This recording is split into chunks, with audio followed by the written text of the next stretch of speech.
High court की खबर के बाद आपको भारत सरकार का एक और बड़ा कदम बताते हैं, जिसके तहत मरकज के ज़ेर इंतजाम लद्दाख और रियासत हिमाचल प्रदेश को जोड़ने और रवाबित को मजीद आसान करने का एक और मंसूबा सरकार ने ऑलरेडी जो कार्ड्स पर था उसके तहत काम लगभग आधा अधूरा जो काम था उसको मुकम्मल करने की कोशिश हो रही है। आपको याद होगा कि सरकार की जानिब से बिलासपुर मनाली लेह शाहरा बनाई जाएगी।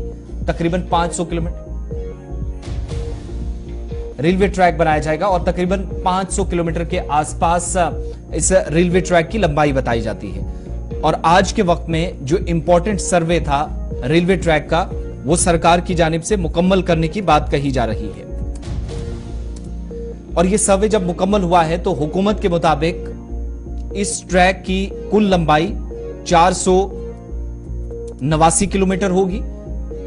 खित्ते में रवाबित को मजबूत बनाने के लिए एक अहम रास्ता होगा, यानी नेशनल हाईवेज के साथ साथ अब सफर भी ट्रेन के जरिए भी सफर आसान हो और दोनों खित्तों को मिलाया जाए। लद्दाखियों के लिए अच्छी खबर इसलिए क्योंकि अगर ये कंप्लीट होता है मुकर्ररा मुद्दत पर, जो इसकी डेडलाइन फिक्स की गई है, जिस पर अरबों रुपए सरकार के खजाने से खर्च किए जाएंगे, ट्रैक 489 किलोमीटर जब कंप्लीट होगा तो पहला ऐसा मौका होगा कि लद्दाख के अंदर भी ट्रेन जाती हुई खित्ते से नजर आएगी, लेकिन दूसरी रियासत से। ये जम्मू कश्मीर की बात नहीं है। दूसरी बात ये, इस ट्रैक को जब मुकम्मल किया जाएगा, जो सर्वे कंप्लीट हुआ है, 40 अलग अलग स्टेशन होंगे इस पूरे सफर के दौरान। इसके अलावा जो कुल मिलाकर पुलों की बात हो रही है, अहम राब्ता पुल जो इस ट्रैक का हिस्सा होंगे, 140 के आसपास उनकी तादाद बताई जा रही है। छोटे पुल या माइनर ब्रिजेस कह लीजिए, सरकारी सर्वे के मुताबिक 90 के आसपास इनकी तादाद होगी।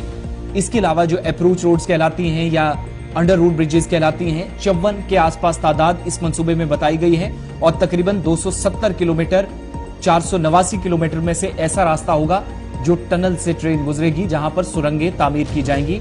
नंबर 1।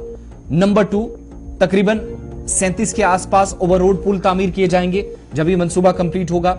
इसके अलावा 54 के आसपास अंडर रोड ब्रिजेस जो अप्रोच रोड्स भी कहलाती हैं, कहीं पर रेलवे स्टेशन को कनेक्ट करेंगे, कहीं पर स्टेशन तक पहुंचने के लिए जो रास्ते होंगे। इसके अलावा 156 किलोमीटर के आसपास सड़कों तक जो एक्सेस दिया जाएगा या जो रवाबित होंगे, 156 किलोमीटर की उनकी बताई जाती है कि इस सर्वे से जो चीज सामने आई है कि 156 किलोमीटर लंबाई होगी। इलेक्ट्रिक ट्रैक्शन होगा, इलेक्ट्रॉनिक इंटरलॉकिंग बनाई जाएगी। इसके अलावा रास्ते के ऊपर जहां जहां जरूरत के मुताबिक, मुतलका हुकाम के मुताबिक, जो कल पार्लियामेंट को भी बताया गया है, जानकारी दी गई है कि जरूरत के मुताबिक टेक्नोलॉजी का भी सहारा लिया जाएगा। और बिलासपुर मनाली लेह, ये जो तकरीबन बेरी पास से होकर जाएगी, जिसमें सुंदरनगर का इलाका आएगा, मंडी मनाली आएगा, सिस्सू धरचा आएगा, किलोंग आएगा, सरचू आएगा, पेंग रुम से, ये तमाम वो इलाके हैं जो लद्दाख पहुंचते पहुंचते हिमाचल प्रदेश से कनेक्ट करेंगे और अहम स्टेशन से गुजरते हुए जो तकरीबन 40 के आसपास होंगे, लेह तक ये ट्रैक बिछाया जाएगा।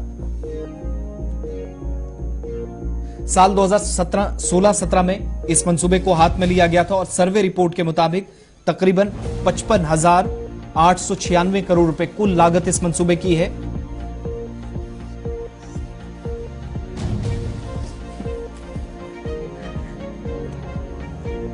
सन 2016-17 में एक और लाइन का मंसूबा भी सरकार के जेर गौर था। कल लोकसभा के अंदर इस तहरीरी सवाल के जवाब में कहा गया कि श्रीनगर ले करगिल ले जो नई लाइन बिछानी थी जी, इस पर भी सर्वे 2016-17 में किया गया, लेकिन इस सर्वे के मुताबिक इस पर 55 लाख करोड़ रुपया खर्चा आना था। ताहम ट्रैफिक कंजक्शन कम होने की वजह से, ट्रैफिक का इस पर दबाव बहुत कम रहता, उस वजह से इस प्रोजेक्ट को शेल्व किया गया। फिर पठानकोट लेह वाले मामले को भी देखा गया 17-18 में, उसमें भी कोई ज़्यादा बात नहीं बनी और अब ये बिलासपुर मनाली लेह वाले रास्ते को लेने की बात को एडॉप्ट किया गया और जम्मू कश्मीर मरकजी हुकूमत ने बाज़ाब्ता तौर DPR इसका प्रिपेयर किया और बहुत जल्द हतमी फैसला मरकजी हुकूमत वज़ीर-ए-आज़म नरेंद्र मोदी की सरबराही में लेगी कि क्या लद्दाख को रेल के रास्ते से दूसरे इलाकों से जोड़ा जा सकता है या नहीं। इस पर हतमी फैसला जो है वो लिया